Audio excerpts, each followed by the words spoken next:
Well, you're so obedient. You didn't even have to say anything. Good afternoon. My name is Jared Cohen. I'm the president of Carnegie Mellon University, and it's my great pleasure to welcome you to this historic day in the life of Carnegie Mellon University.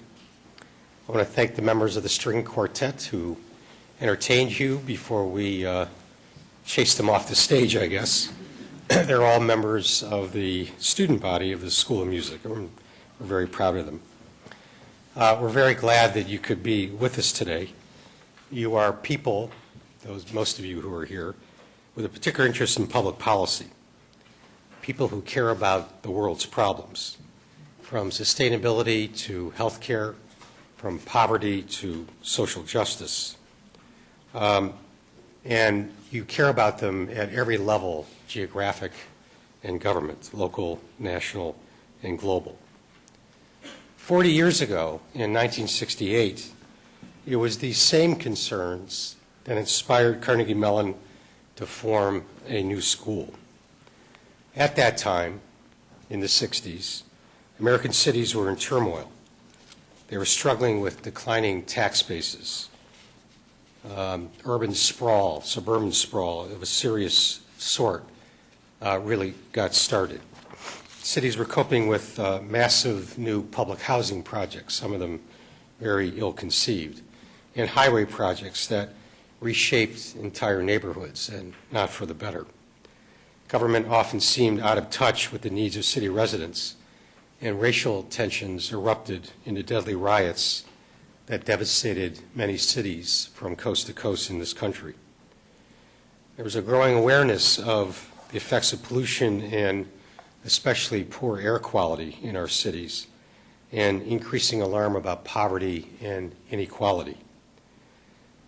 2 decades before that time, in the late 1940s, Carnegie Mellon created the Graduate School of Industrial Administration, or GSIA, as it was known then, now known, of course, as the Tepper School of Business.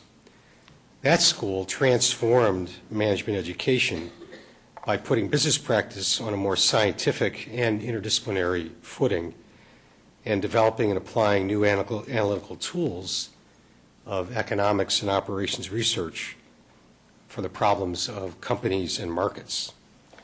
They essentially created the modern business degree. Some young GSIA faculty members in the 60s, led by William Cooper and Otto Davis, better known as Bill and Toby, asked, what if we could take these new tools of the business world, new tools developed at Carnegie Mellon, and apply them to the pressing issues in the public sphere? What if we created a new school that would teach students new systematic ways to address social and government problems and needs, just as they had addressed industrial organization and marketing in the private sector? It was the right idea at the right time, and so with very substantial startup support from Richard King Mellon and his wife Constance, and under the inspired deanship of Bill Cooper, the School of Urban and Public Affairs, or SUPA, opened its doors in 1968. At around the same time, a similar commitment to advancing the public good was on the mind of a young H. John Heinz III. After working for his family's company during the 60s, he had actually joined the faculty at Carnegie Mellon in 1970. But John Heinz's heart was truly in public service, and in 1971 he won a special election to become a member of the U.S. House of Representatives. After 2 more terms in the House, he became Pennsylvania's United States Senator in 1976. During his years of service in Congress, John Heinz championed new initiatives on aging, international trade and finance, health care, and as we all know, especially close to his heart, the environment. He was truly a beloved figure in the state and in this nation, widely recognized as one of the most effective politicians of his generation. He was especially revered for his willingness to work across the aisle on projects of importance to the country. He believed strongly in bipartisan cooperation, and he lived his professional life just that way. Senator Heinz died in a tragic airplane accident on April 4th, 1991.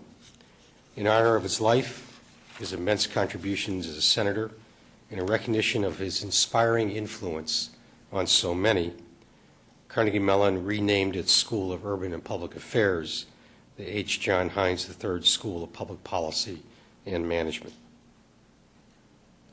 Over the years, a variety of graduate programs have been added to the Heinz School's successful master's programs in public policy and management, programs in healthcare, in the arts, in entertainment, and in information systems. And in the process, the Heinz School has become a global school as well. What unites all of these programs, wherever they're taught, is a practical problem-solving ethos and the application of analytical tools, technologies, and creativity in the search for innovative solutions in these various areas. I think it's fair to say information systems degree programs in particular have grown quickly, providing training that has relevance in both the public and private sectors. In recent years, the leadership of the Heinz School has recognized two significant and interconnected trends. First, the growing power of information technology as problem solving is providing the basis for problem solving tools in all spheres of life and work, with an enormous untapped potential, especially for applications in the public sphere. Second, the growing integration of the world's economy with ramifications for every industry and economic endeavor. These trends, as we know, are playing out in the careers of recent Heinz School graduates and will in the lives of new graduates soon. They've also been providing key research directions for our faculty, and they're increasingly important to the economic competitiveness of this region and of our nation. It's not too much to say that the Heinz School finds itself at the sweet spot, if you will, at the intersection of the trends I mentioned. And to the Heinz School people, that means an opportunity to reshape itself boldly for today, and an opportunity to renew and expand its dedication to its founding vision. It was indeed this sense of opportunity that compelled the Heinz Endowments to provide generous support, for which we are all very grateful, and which helped to bring us to this great event today. We're honored to have with us today Teresa Heinz, Chairman of the Heinz Endowments. Teresa, we thank you for your remarkable leadership of this foundation, for your wonderful support of this university, and the guidance we've received from you over the years. Andre Heinz was on his way here, and may still be on his way here. In advance of his arrival, I want to acknowledge him and thank him. He's not only John Heinz and Teresa Heinz's son, he's a member of the board of the Heinz Endowments, as is Jim Walton, our trustee, who is also with us today. I want to also recognize Bobby Vaught, the president of the Heinz Endowments, and Jeff Lewis, president of the Heinz Family Foundation. We're very pleased you could be with us today for this very important occasion. To continue this historic event, it gives me great pleasure to introduce to you the chairman of the Board of Trustees of Carnegie Mellon, David Shapiro.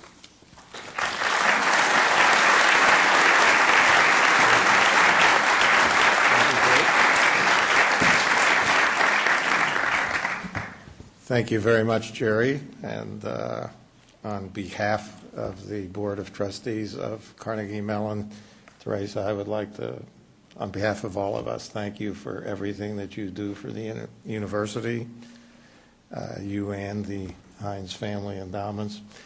But in addition to that, for everything that you do for society in general, you are truly a remarkable person, and we all are blessed to know you. So thank you.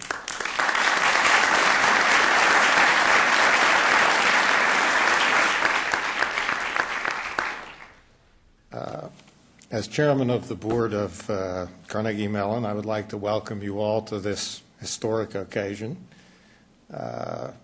My role today is to sort of do the official things that have to be done, and although I hate reading from papers, I've been instructed that I must read from this paper. So I apologize in advance.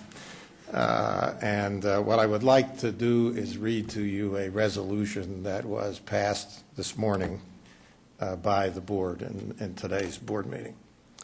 Whereas in 1968, the School of Urban and Public Affairs was established for the study of public policy and management. And whereas in 1992, the school was named the H. John Heinz III School of Public Policy and Management in honor of the late Senator Heinz. And whereas in recognition of the growing importance of information systems degree programs to the college and its future, the School of Information Systems Management has been established along with the H. John Heinz III School of Public Policy and Management, forming the H. John Heinz III College.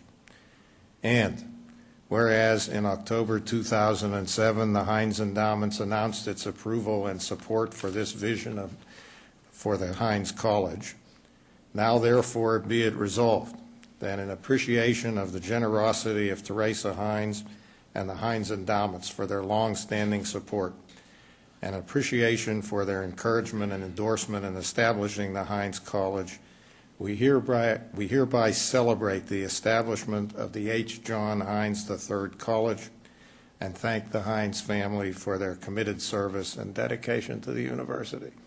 And Teresa, thank you again.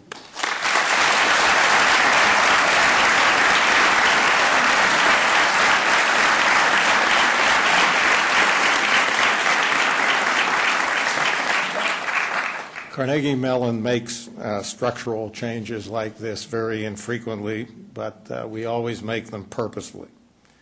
The trustees are convinced that with the strength of the public policy program, coupled with an expanded role for the information systems program, that we have a winning combination, greatly expanding the Heinz College ability to respond to the needs of the community. We also believe that it will attract new students and support exciting scholarship and research relevant to a broad range of problems in the public and private sectors, both in the U.S. and around the world.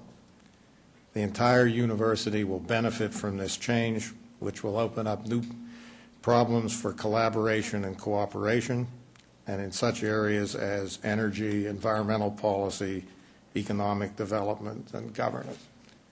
Now I'm leaving the script for a second. This is actually what Carnegie Mellon is best at. It's right in our best tradition, and I think this is a really great thing.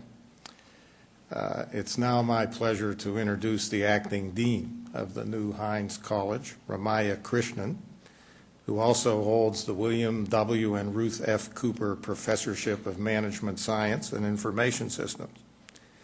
Dean Krishnan is well suited to reflect on this new structure for the school, not only as a longtime faculty member, but also because his own research interest is in how Internet and other information technologies are spurring innovative solutions to a wide range of problems in both the public and private sector.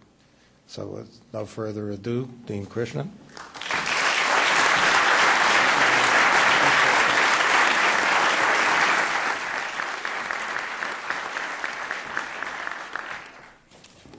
Thank you, David. I don't have David's excuse, but I'll stick to my notes as well. Good afternoon and welcome.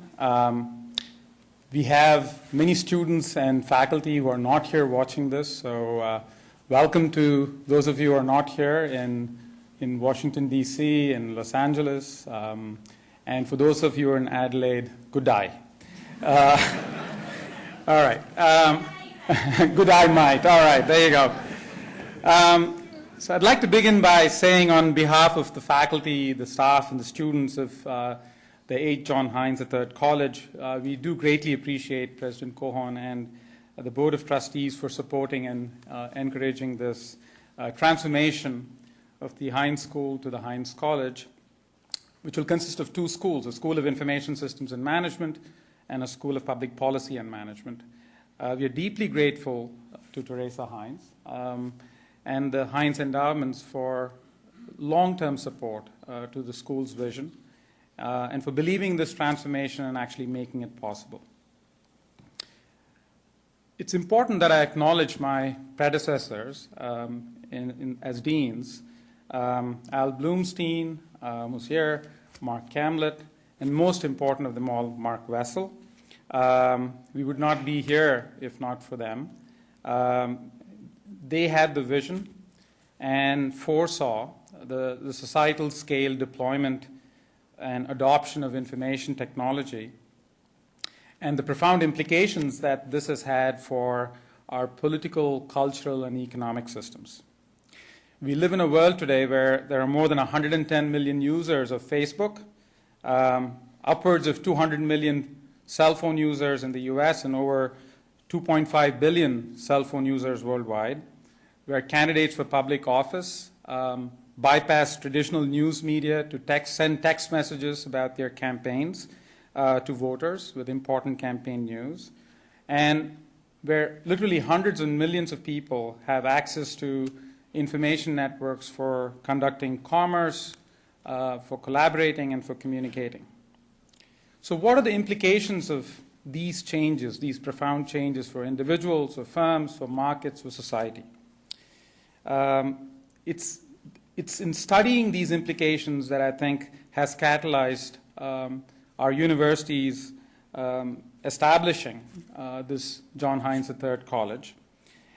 So what I would like to reflect on for a few minutes is, what does it mean to have a School of Information Systems and Management and a School of Public Policy and Management under one roof? So first and foremost, I think looking at this internally, there's a tremendous amount of diversity that lives and exists within the Heinz College in terms of culture, in terms of interests, in terms of geography. And we would like to find ways to truly leverage the power and promise of this diversity that exists within the Heinz College. Second, I think this new structure will permit us to innovate at the intersection of information technology and public policy, while enabling each school to really build on and deliver on its distinctive strengths. So for instance, the Public Policy and Management School has had distinctive capabilities and strength in important policy domains: social policy, health, and environmental policy. And in the case of the Information Systems and Management School, an expertise in understanding the economic and technological drivers of digital transformation in key sectors such as health, finance, and entertainment. So how might we innovate at the intersection of public policy and information technology? I'll offer two examples. The first example is healthcare. It represents 16% of the US economy. There are 46 million uninsured people in the US, and it's widely recognized that information technology is a key part of the solution to reduce costs and improve quality and avoid potentially deadly errors. The Department of Health and Human Services even has a coordinating role to help create interoperable information technology to enable the implementation of important policy goals in this area of healthcare and IT. Another example is the revolution in the way digital content has gone, how content has gone digital, be it video or audio. I mean, if you look at iPods, we have more than 150 million iPods in use today. And as you think about music and video and how this content has gone digital, it's really important to recognize the role of intellectual property rights in this domain. How does one price in the face of piracy? How does one think about broadband media policy in a world where all content is digital, easily shareable, and how should value be added both to firms, to markets, and to society? I've given you but two examples of the potential that lies in co-locating students and scholars with interests in information technology and public policy. To fully realize our potential, we have embarked on an initiative which I call C Squared, Collaborate and Connect. I should warn you, I use C Squared both as a noun and as a verb, as I will in just a moment. So we plan to C-square our programs within the school, so to collaborate and connect and truly leverage the diversity that lies within the college. We will C-square our campuses. I mentioned we have presence in addition to Pittsburgh in DC and LA and in Adelaide. And we want to really be able to connect these different campuses. We will C-square with our colleagues within the university. It's one of the great strengths of CMUs in being able to do really cool interdisciplinary work across departmental boundaries. And with our organizational partners, our alumni and stakeholders, we have put in place labs, and an example is iLab and the Institute of Social Innovation, with the idea of trying to promote entrepreneurship and innovation in this important intersection between information technology and public policy. So today we are celebrating something important not only for the university but for society as a whole. And in the words of our founder, in whose name my chair is named after as well, Bill Cooper, who said, "We are here to create men and women of intelligent action who can change the world." This has been the historic mission of the Heinz School and now the Heinz College, and we will pursue this quest with renewed energy. So thank you, and it's now my pleasure to introduce a distinguished 1978 graduate of the Heinz Policy Program, Dr. Beverly Wheeler. Dr. Wheeler is the Executive Director of the District of Columbia State Board of Education and President-elect of the Carnegie Mellon Alumni Association. Beverly.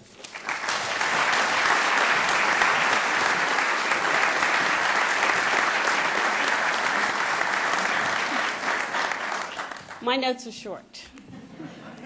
They told me I didn't have long to speak, that I only had, because they know I am so in love with Carnegie Mellon University that I could speak for hours, but I will not. Today is a wonderful day. Today is a day of celebration, and I am so proud, and I'm so humbled to be here. I arrived on Carnegie Mellon's campus 3 months after the first graduate of the master's program from SUPA in 1972, and I never left. Rick Stafford is one who was here that day, and I'm sorry that he's not here today. But today there are some faculty members who were my faculty members there, who absolutely led me through the process to love Carnegie Mellon and to love education. But there were 2 men in my life who had a profound effect on my profession and on my desire for education. They taught me that education was to be pursued, that you should go to far ends of the earth to find the education and do whatever you could to get it. And if in fact you were blessed to be educated, it was incumbent upon you to use it for the public good, to make sure that if you got the education, that you shared it and that you did something for humanity. Those people were my father, who had to, in 1920, with a learning disability, actually do a sit-in at his Harrisburg High School to get an education, and Toby Davis, who was the dean here. I actually remember when Toby invited me to be a part of this great experiment. It was over lunch, and it was the spring of my sophomore year when he asked me to be a 3-2 student, to actually leave the joy of being an undergraduate student, but in my junior year to start graduate studies. I said, yes, of course. Because Carnegie Mellon had taught me a lot of individual skills, but I wasn't sure how I should package those skills. And so the School of Urban and Public Affairs gave me an opportunity to do that. Another thing that Toby taught me was about the iterative process. And what we see here with SUPA and the Heinz School and the Heinz College is an iterative process where we learn how to do everything different and better and more wonderful. I am so excited about today because we have an opportunity to really look at technology, information systems, and use them with policy, and to really think about policy as we need to think about it today. Now, there are those of us who've been around for a while. Actually, I'm celebrating my 30th Heinz reunion at this homecoming. Those of us who thought we were the keepers of the vision, who wanted to make sure, are we moving too fast? Are we making sure we have policy? Are we, sending people into the public sector? I say resoundingly yes. I say we need to be excited again today. I'm also excited just about the Heinz College because it's, as Dr. Cohen said, it's named after a man who embodied public service, a man who embraced using resources to provide good public policy. And it emboldens us now to go forward, to do more when we need good public servants doing good public policy more than ever. So I'm proud to be here, and I would like to believe that Toby would be proud of us as well. Thank you.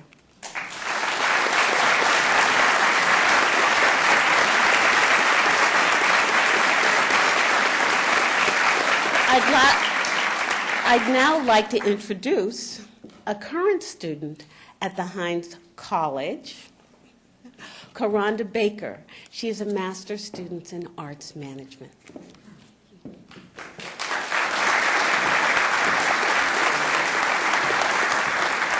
Thank you, Beverly. Again, I just want to echo that on behalf of all the students, we are incredibly excited and grateful for the opportunity to step into the Heinz College.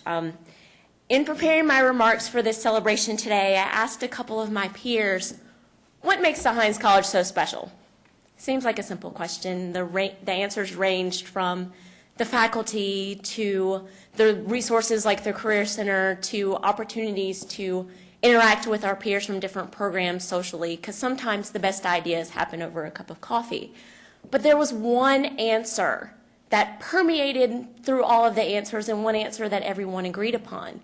And that was that the Heinz College students have ambitions, and that the Heinz College students have a vision for how to make their industries better. And they have a vision for how to make their lives better. And the Heinz College as an entity uses those resources of the faculty, of the services and resources like the Career Center, and even those formalized social activities to help us embrace the vision that the Heinz School was, that SUPA was, and that is now the Heinz College. So it is my pleasure to ask Ms. Heinz to join me at the podium. Now, we students hear that you have a young granddaughter, and as you know, CMU likes to recruit students early, especially those with talent. So it gives me great pleasure to present you with the only children's Heinz College logo t-shirt.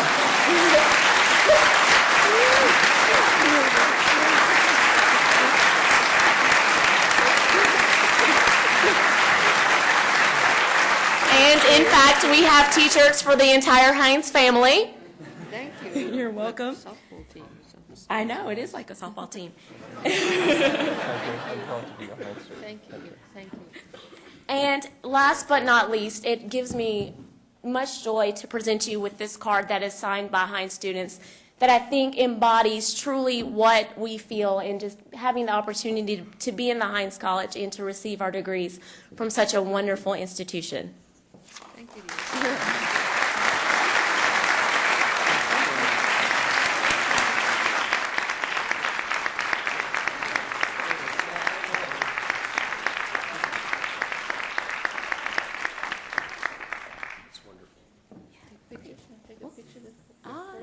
Yes, certainly.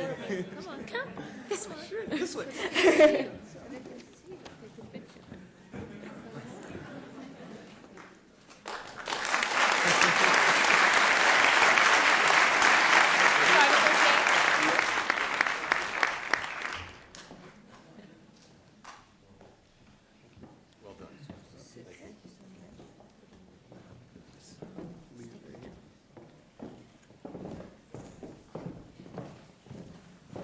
Thank you, Conrhonda. That was terrific, and thanks to all the Heinz College students. In honor of this occasion, we are honored to have as our guest speaker our friend and advisor, Paul O'Neill. Paul has served on the Heinz Dean's Advisory Council for several years, a council that, in fact, has been invaluable in helping to support the vision for this new college structure that we are announcing and celebrating today. Paul understands well the distinctive character of the Heinz College, as he should, because throughout his long and distinguished career, he has been a voice for, a proponent of, the value of data-driven decision-making wherever he's worked, in both the public and private sectors. He's had, as well, a very deep experience in the transitions and challenges of regions like ours, and especially our region, which he loves well as the nation. Please join me in welcoming a longtime friend and valued advisor back to Carnegie Mellon, the former U.S. Treasury Secretary and the retired Chairman and CEO of Alcoa, the Honorable Paul O'Neill.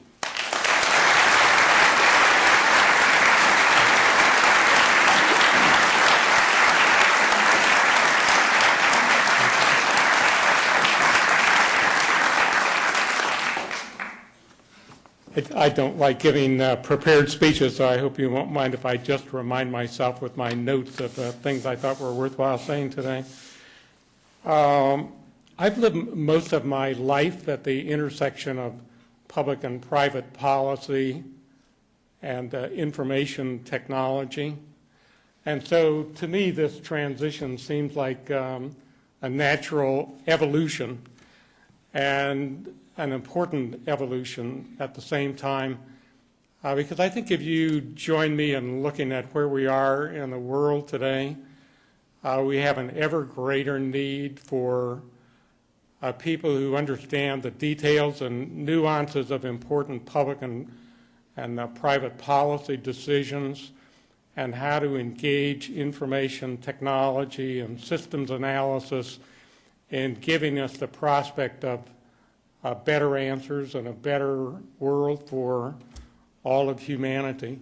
You know, for me, a lot of this is, frankly, very personal. I was thinking when we were standing down below about Senator Heinz and how I had known Senator Heinz. So this is of the neighborhood, if you will.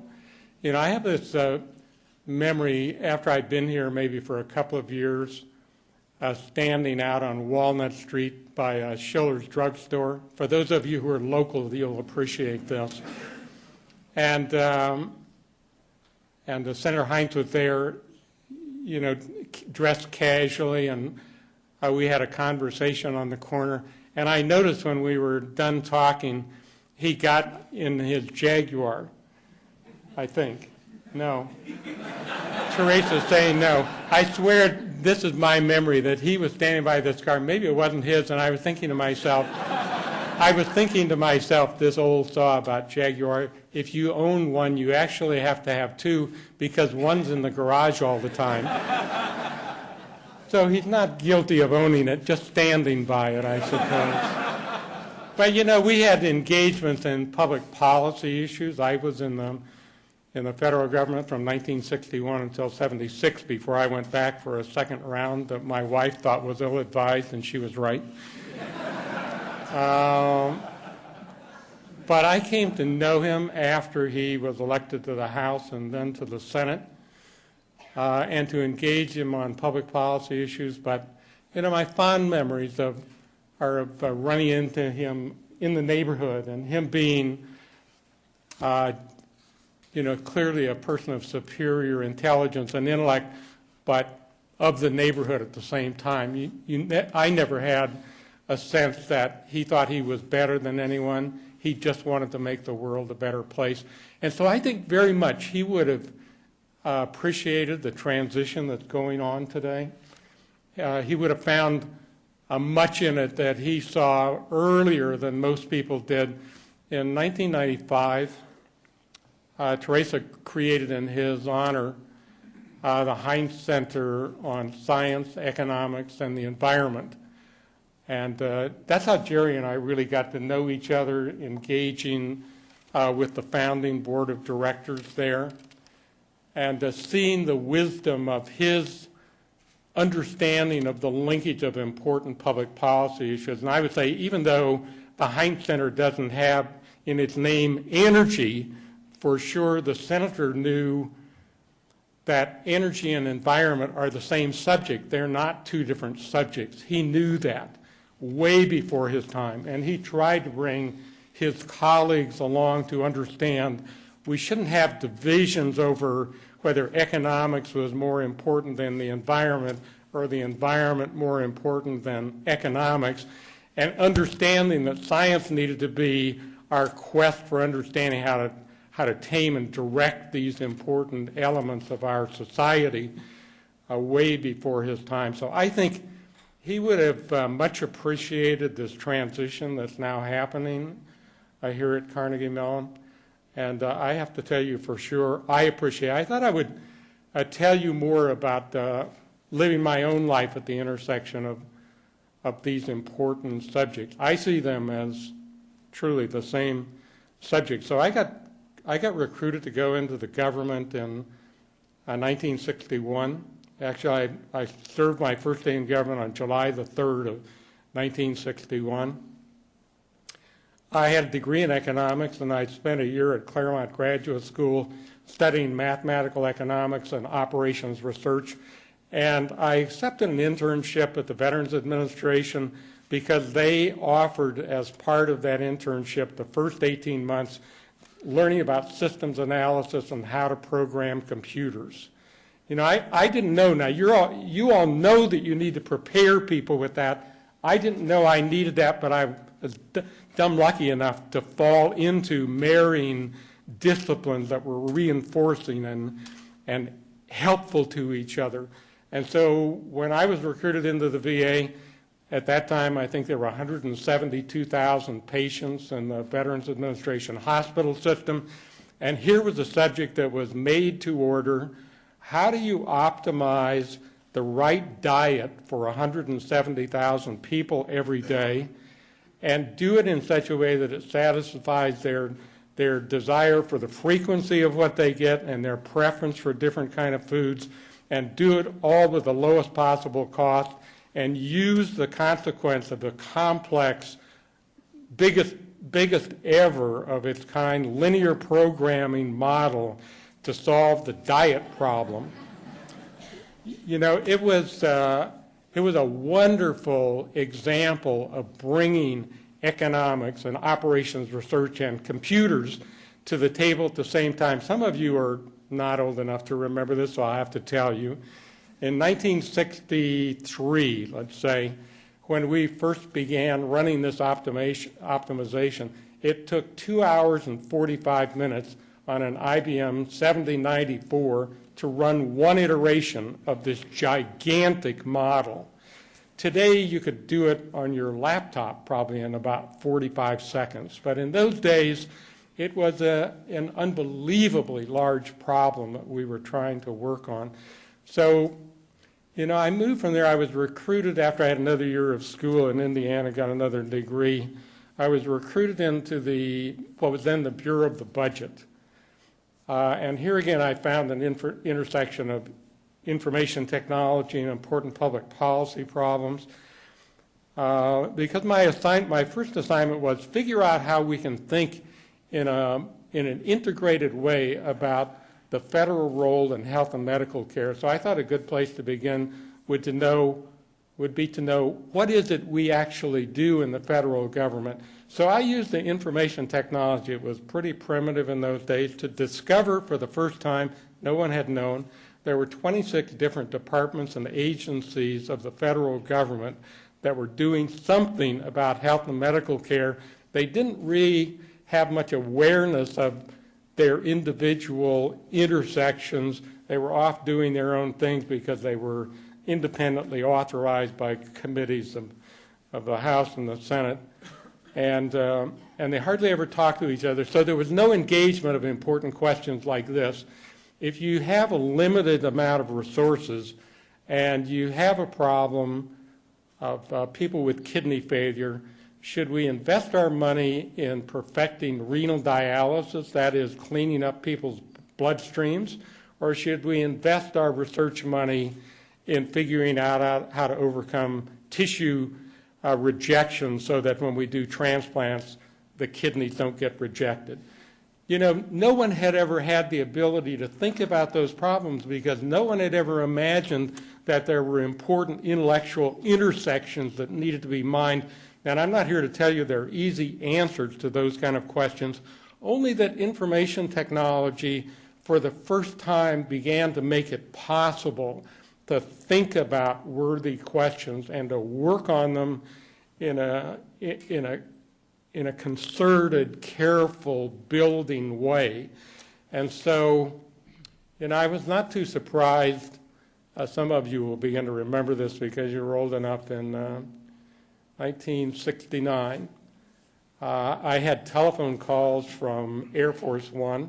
This was like in June of 1969.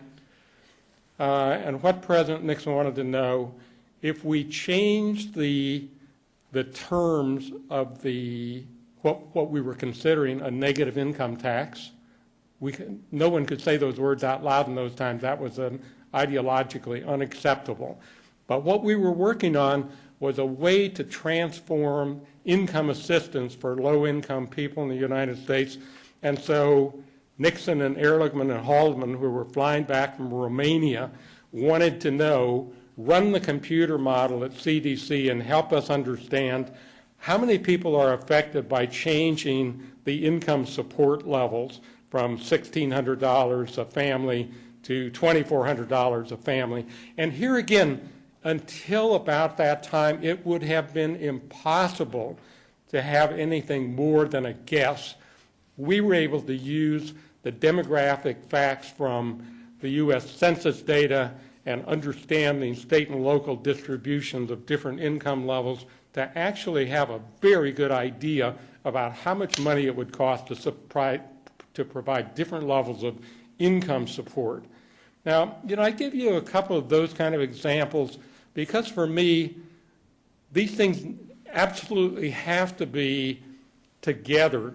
I would say information technology alone is interesting, but it doesn't go much of any place. In fact, I have to tell you, without human animation and leadership, even good analysis doesn't do very much good.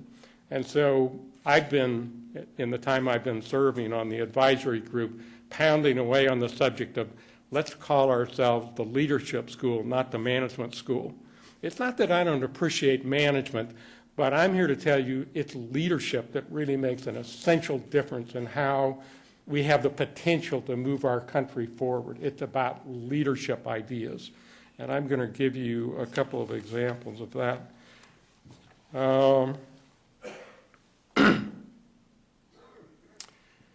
You know, I'm thinking after I served until January of 1977 in the government, went to the private sector.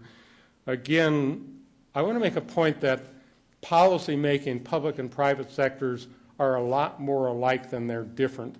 So that I found information technology was essential to beginning to understand the forest products industry when I went to work at International Paper and to creating a competitive cost curve so that one could see where you were in the context of a world competitive activity, and to see early on how the world was becoming ever more interconnected, that while we still had a conceit in this country in the 60s and the 70s that we were kind of alone and an island protected by oceans on both sides from the rest of the world, it wasn't true even then, and been clear to me for a long time that we were creating this growing interdependence, which we've now seen with a vengeance in the last couple of months. And then when I was fortunate enough to be recruited to come to Alcoa and be the CEO, you know, one of the proudest things I have ever done was to use information technology to provide a basis for an enterprise of 350 locations in 43 countries to be the safest enterprise in the world. Not by cheerleading, but by using information technology to put into cyberspace for 143,000 people to see, for 140,000 people every day to see incidents that had occurred someplace in the world that they could learn from almost instantaneously, so that we could use incidents, things gone wrong, to learn and educate people and to give people a basis so they could take their own action to create a phenomenon that unfortunately not a lot of other places have yet figured out how to do. Dave and I were having a little conversation before we came out. His lost workday rate is now down 75% from where it was when they started their own quest toward an incident-free workplace. And I'm here to tell you, it's the leadership that articulates the goal that's a crucial element. And then if you can marshal information technology and move forward on public policy, it is really, truly unbelievable what can be accomplished in lots of different ways in lots of different places, and there's still so much more to be done. So I'm going to take you back into the government with me now in 2001. And after 9/11, after 9/11, I was in Tokyo and had just gotten there about 15 minutes before the first plane hit the towers.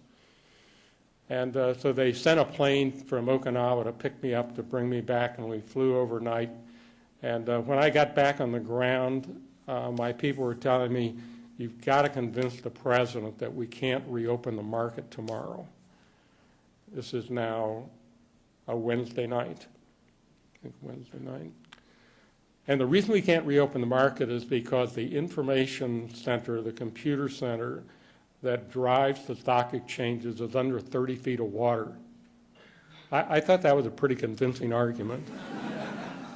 And so I did convince the president we can't do it. We're going to do everything we can to restart on Monday morning. And I have to tell you, there's a famous picture of some of us, Hillary Clinton and me and Dick Grasso and the governor standing there at the podium. I had my hands behind me with my fingers crossed that it was going to work when we hit the button to start the markets, which we did. But it was the marvel of information technology that let us demonstrate that while our buildings have been knocked down, our spirit wasn't stopped. It was really an important moment. And then we set out to figure out where the money flows are in the world that are supporting these evil things. And in the time that I was there until the end of November in 2002, we were able to confiscate $400 million worth of money that we were only able to identify and secure because of information technology. Without it, we had no hope. There was no way we could have interdicted the money that terrorists were using to attack civilization. So maybe you don't find it a happy example, but it is really an important example of the combination of public policy and the needs of public policy and bringing with it information technology to change the world in a very positive way. Then I want to make a case that information technology and public policy issues can get you in trouble, so that in 2002, I kept saying, I don't think we should have another tax cut because I think there's a threat we could have another attack. There's a loud crying need to deal with the issues of unfunded liabilities for Social Security and Medicare, which now total $53 trillion, if you don't know. And we need to do something about the 10,000-page tax code that proves we're not an intelligent people. And by the way, if you run the computer models and you believe the computer models about the incremental difference that another tax cut will make in the fourth quarter of 2004, which I know you're interested in because that happens to be another election season, this incremental tax cut will produce half of 1% difference in GDP growth rates, and it's not worth it. Now, I tell you all that because this is a case of public policy and good modeling and analysis leading you to a conclusion that gets you fired.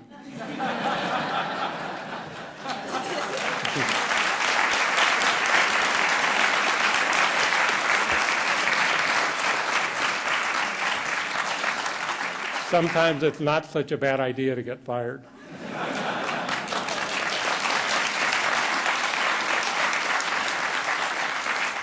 You know, it's not over. And so I have a message for the students today. I'm sure you are imagining how you're going to bring together this intersection in a way that makes a lot of difference to you. If you don't have an agenda of your own, I have one for you that I tried my best to get Jim Wolfenson to adopt. He was the head of the World Bank when I was the Secretary of the Treasury. And I've long been interested in a global economic development, believing that there is no reason why people everywhere in the world not only can aspire to what we're lucky enough to have, but actually enjoy what we have. And so when Jim went to the World Bank, one of the things that he did, to his great credit, was oversee a process of creating the so-called Millennium Challenge goals for 2015. And one of those goals was that by 2015, at least half of those people who had no clean water in 2000 would have it in 2015. And so I said to Jim, you know, Jim, what about the other half? Which he didn't appreciate a lot, but I had even a sterner idea for him, which he didn't like at all, which is this. I believed we should put laptop computers in every village in Africa and in other places around the world, but particularly in Africa.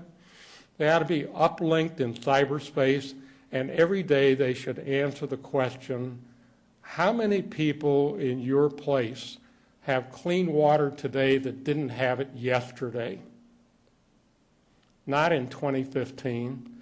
And frankly, believing that if you don't measure things and if you don't have near-term goals, it's pretty easy to have long-term goals that you regret you didn't achieve when you get there because you didn't do anything in between.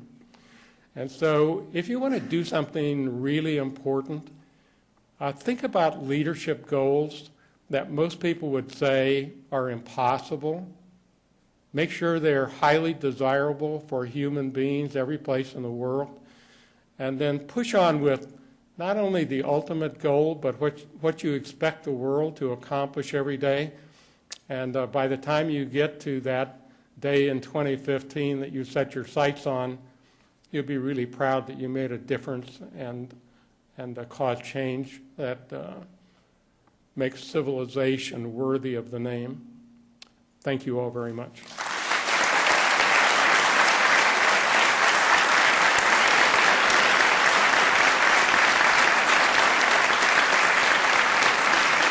Thank you.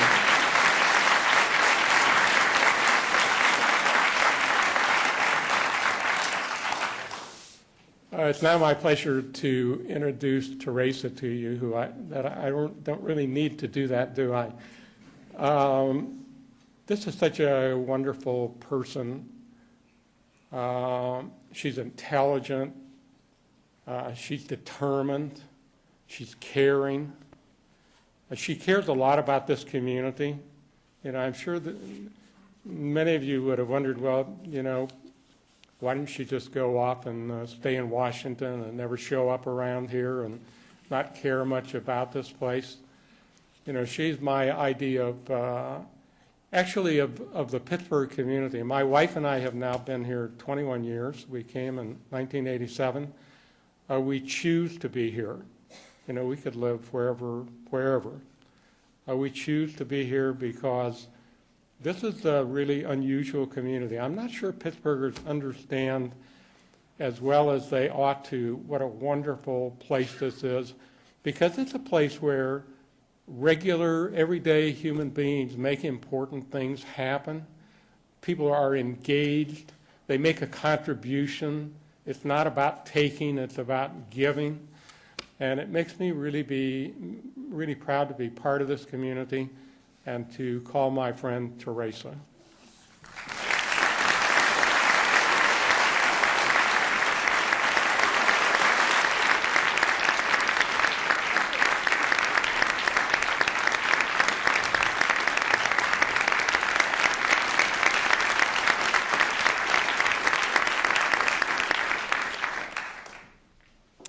Well, I also have notes, but I've been inspired and challenged as I was listening to Paul and to Beverly and to you. You really made me cry. And it did, because as Paul says, we all who love Pittsburgh have a place in our hearts that we may not even be aware of that responds. And when you've lived in Washington as long as I have, and I didn't choose to stay in Washington, I made a decision that made me stay in Washington some. But I'm here. I run away here as much as I can. But when you do, you realize how very special Pittsburgh is. I always thought of it even in the 60s when I was helping with a little school, Shady Lane School, trying to get for a little early childhood model scholarship monies for 3- and 4-year-olds. And I remember going to Guilfoyle to ask for $2,500. I had never done that before. And very nice man, I think the president or the chairman, talked to me. He said, well, we only do higher education. I said, I know that. But, we have to get from here to there. And we're really trying to do something very special about affecting public schools in Pittsburgh. And we have to understand what we're doing and that it works. And then if it does, we'll get there. And he gave us our first $2,500 for pre-K scholarship monies in Pittsburgh. That's huge. In 1968 or 9, that was huge. So the point is, in this city, you can feel emboldened as you are challenged and hopeful that someone will hear you. And that's the spirit with which my husband did everything, and certainly the spirit that I carry. And I would just like to talk to him a little bit, to you students particularly, about what the name of the school means in terms of the man that I knew and married, the father of my kids, the congressman, the senator, most importantly, a passionate and joyful human being. And I don't know if it was Paul, mentioned the word not passion, but commitment, something of that sort. And passion is what he had. And if he was intolerant in any way, was for stuffed up people who never had a question and never wanted to listen to anyone's question. He did not like that. So to him, the status quo was never good enough. There was always a better way of doing things, always a better way of pushing the envelope and challenging status quo, always a solution, a problem looking for a solution, an opportunity. He looked at problems as opportunities. And I have to tell you, the books on his bedside were Scientific American and chess and art. So he was a man of and Ski magazine. So he really did. And this, I'm not saying these just to be talky, because there is a link. He was, as equipment got better in skiing, so he was already a very good nationally ranked skier. No, he was better now because he learned to do his turn better. Tennis, he'd have to beat anybody and he'd figure out something how to do it better, always getting better. Well, you are living in a time, which Paul made a reference to now, of this great crossroads of transfer, of technology, not transfer, that's what he did. In those days it was co-com and Eastern Europe and communists and that kind of problem. Today, technology transfer is something else. But you are living in a time of and opportunities that will allow you to bridge not only differences and barriers, but to create such opportunities unheard of, both culturally, governmentally, societally, in NGO, etc. You have that ability, just like he used it in little ways, with his tennis or his ski turns or whatever it is that we had as technology in those days, which wasn't a lot, but we used that. He was a person that I think if you knew him, he was a born teacher in his heart, except to his own kids and me, of course, because he was so demanding. And when you have that morning, noon, and night, it's tough. But there was never a dinner, and we made a point of having as much as possible family dinner time, except maybe twice a week. And my boys, I think, resent it in some ways, but they're grateful for it today. They understand as men what that meant. But he really enjoyed that kind of give and take and curiosity. And you would have had a lot of fun with him, and he would have loved being here and pester you with questions. He cared about old people. He cared about, and his legislation created in the House, actually, with Claude Pepper, famous Claude Pepper was one of the older members of the House and great legislator, and who could never, as a Democrat, bring about the creation of the Committee on Aging. But because this young Republican wanted to co-sponsor it and introduced it with him, it passed. And then he became the chairman of Aging. And particularly of importance, and I know you deal with this, was long-term care. And he really studied that and was concerned then, almost 20 years ago or more. And if you talk to, say, Andy Stern from ACIU, his main concern as a big labor leader of ACIU is long-term care and how we're going to look at that. That's his big thing. And you talk to people in AARP, you talk to insurance companies, you name it. He cared about that from way back. He cared about the environment. Why did he care about the environment? Because he was a fisherman and a hunter. Not a hunter, but shot birds or anything that flew. But he did when he had time. But loved nature, and as most avid lovers of nature, they are great protectors of nature because they want to go back and see that the animal and the fish are still there. And he was also a fantastic shot, as a matter of fact, beat the world champion. He was just a gifted guy, let's face it. Difficult to live with, but a wonderful man. Well, how can you be good when you live with someone like that? I was a better cook. But he did, and so just pushing the envelope and learning all the time was something that he did. So everything that he did really was about life, was about barriers to excellence or barriers to people managing their lives or barriers or stupidity in the part of either policymakers or through ignorance. And so rather than he loved government because he loved people. And he actually said, if you really don't love people, you shouldn't be in government because you'll be miserable and you'll be a bad, whatever you are, legislator, governor, etc. And that really what it means is, if you have the passion to come to Heinz School, to solve whatever, or prevent, or create whatever possibilities are there, is because you have a passion for excellence and a passion for good policy and a passion for well-being, whatever it encompasses.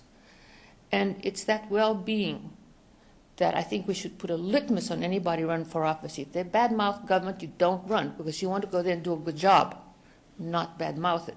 Turn it around and be smart about it. And that's what he would say. But that's what I believe. And I'm tired of people being in Washington and sticking around and bad-mouthing it all the time. I'd rather they left, came back, and just turned it around, made it work. In those days, I saw government working in bipartisan fashion. And this is the other point I want to make. We're not going to solve the problems of this world, if we do not know how to talk to one another in government, in society, across governments, across countries, transnational, you name it. We don't even have language yet for a lot of our transnational, global agenda and understandings or laws in many respects. I mean, laws that can be implemented.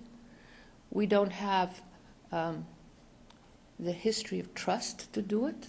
Only in the old-fashioned League of Nations. In those days they did, now at the UN they don't. I mean, they don't trust.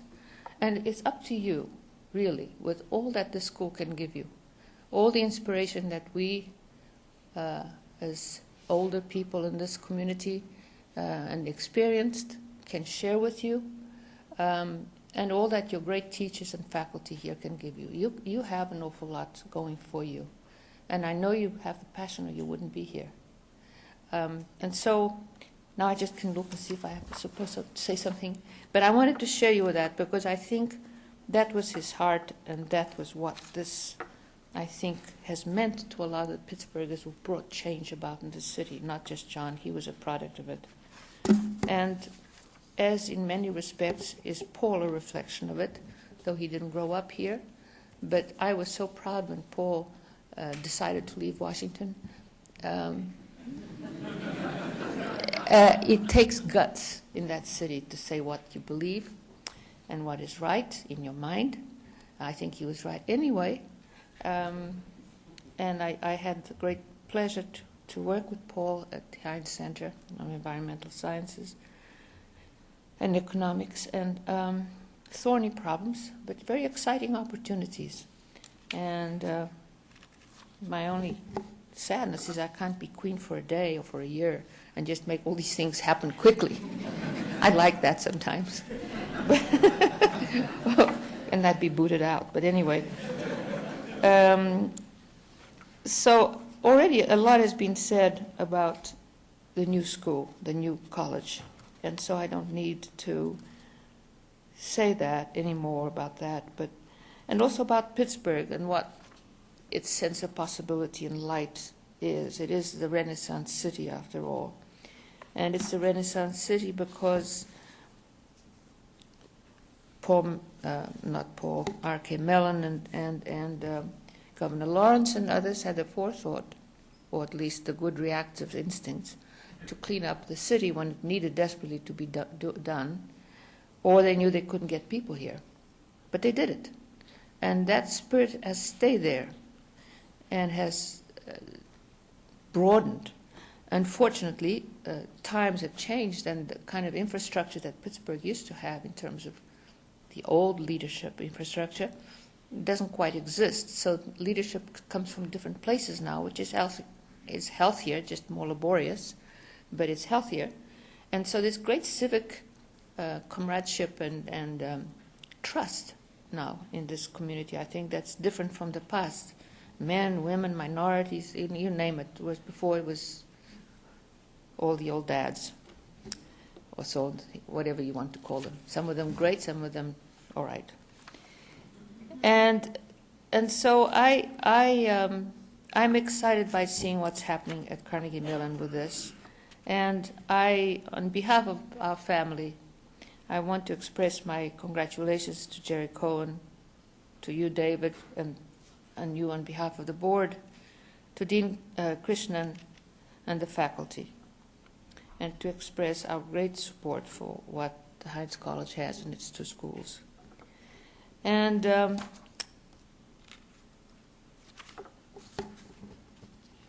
I would say to you, students, that every single one of the challenges we face today, just to recap, are only opportunities for brilliant new innovations. I happen to be very interested and work a lot on environmental toxicities, on prevention, on environmental health. And there are some horrific things you see if you look at research. But there are also amazing new ways of measuring how to treat, how to prevent. How do you prevent cancer and not go there in the first place? We know a lot. How to prevent autism. We know. We are doing it here in Pittsburgh right now and treating some of it. It's not well known yet, but we know. This place is a mine of knowledge of that kind. And there are other centers like this in America, but not a lot. Not a lot. And it's so exciting. Every time I came here the other day, and I went to a meeting at the McGowan Center for Regenerative Medicine, with our president, Bobby Vact. And I only had 4 hours. And it was like going to Disneyland, F.A.O. Schwartz, Disney World, and George Lucas taking me by hand. I was so excited about the possibilities in there and what I saw with my own eyes. So I just say, these things are here, remember that. And so we have global poverties to face, generally water-related, refugee status, desertification, hunger, disease. One of the Heinz Award winners that just won an award this week, Joe Teresa, is 35 years old, from UCSF. Brilliant guy. And his whole big thing is to figure out how to detect and do and cure all of the big diseases that kill the world, malaria, AIDS, etc. He was able to develop a slide this little big that in less than 24 hours identifies SARS. And you'll say that any virus that comes down the way within a few years is going to be able to be identified immediately. That's another technology time we're all in.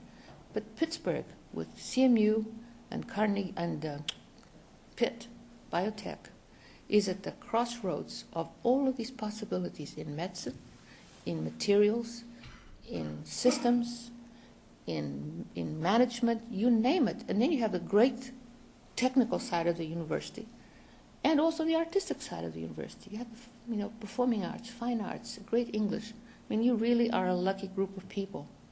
So just know that the horrible things you see and you read, there's a lot of knowledge already. Just keep asking the questions, why does it happen? Why does this happen? It's not necessary. And that's my driving force, the work that I do. I don't want to give people monies to go to hospital. I want to give somebody monies to make them well so they don't go to hospital, if I can, if I had a choice. And we know enough to know how to do that a lot better than we're doing. And we also know that if we have tremendous problems in our water systems, in our air, with metals and minerals, metals mostly, not minerals, and we have huge incidents of attention deficit and all of the developmental neurological problems, as well as autism and other things. How can we expect kids in school to study? How can we expect the parents to understand even what's happening to them?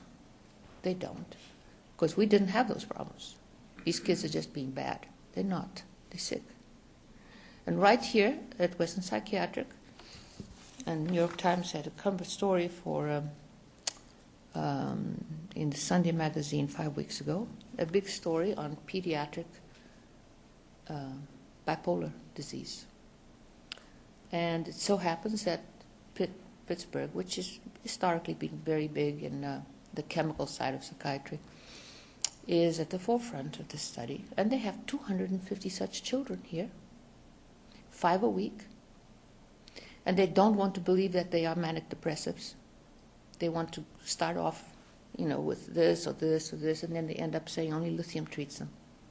They don't know it's permanent, but the incidence of autism and of all these diseases is skyrocketing in our part of the world, as well as some others. And so the problem is, and I already know what some of the problem is. Now, how do we stop this? So it's very exciting to know that we know, as opposed to parents, friends of mine who have grandchildren and children who are autistic, etc., and they're just afflicted because they don't know what to do. They don't know what. So this is very exciting times. And you have to tell the bad stories so you know how good the answers can be. And that they're really here to be grabbed. And I believe that, and that's why I can still get up and not get drunk and go to work. Because otherwise I would be very depressed. And instead I get angry and then I work. And or exasperated, I guess is a better story. So I will just end with a little quote that Jack said somewhere, I don't remember, A brighter future is within our grasp, not because the road is level, not because the wind is at our backs, not because the sun is shining, but because our people have the spirit to overcome obstacles, to dream a better America, and to build it, and the world too. Thank you.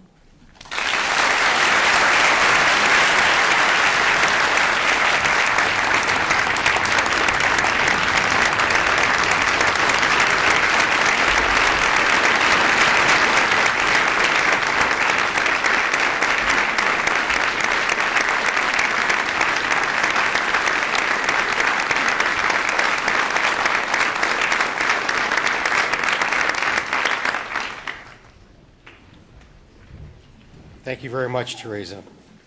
And thank you for that wonderful quote. Probably a quote that applies at any moment in time, but it seemed particularly apt at this moment in time. Thank you, Teresa, for your support, for your leadership, not only as it relates to Carnegie Mellon, but for our region and our nation.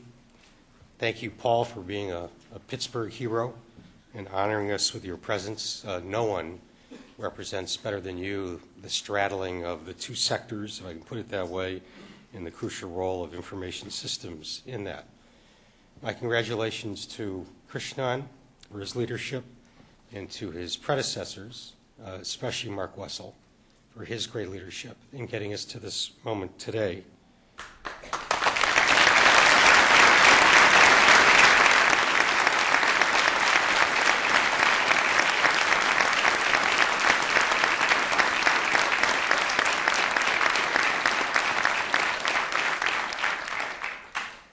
Beverly, you're a wonderful representative of the many alumni of the Heinz School, now the Heinz College. We're delighted you could be here today. And Conrhonda, thank you for representing our student body so well. There is a lot of reason for hope and excitement when you see our students and have a chance to interact with them. And David, thank you for representing our university so well in the Board of Trustees. And I want to acknowledge the many, many trustees who found the time to be here today for this special event. We really appreciate it. The Heinz College is being created really at a remarkable time. I think Teresa is right. Our problems are obviously daunting, but there's reason for hope, and it is our people, as Senator Heinz has said, and in particular the people of the Heinz College. We're very proud of you, and we wish you well. We'll be watching closely. We know you'll be very, very successful indeed. Congratulations.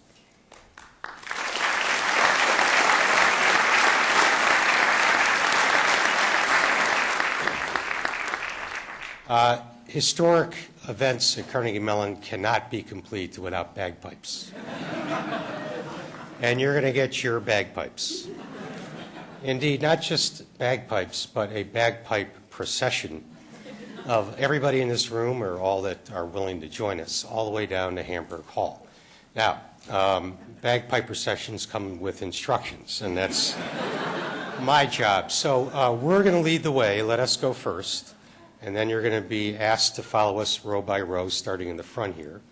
There will be able-bodied assistants to indicate how you should do that. And very importantly, on your way out, there will be staff ready to hand you a T-shirt, like the one that Teresa's grandchild received. And this is very important because one of the key events at Hamburg Hall is going to be a photo op. And these T-shirts are going to play an important role. So take your T-shirt, follow the person in front of you, don't trip. We'll see you in a little while. Congratulations, and thank you.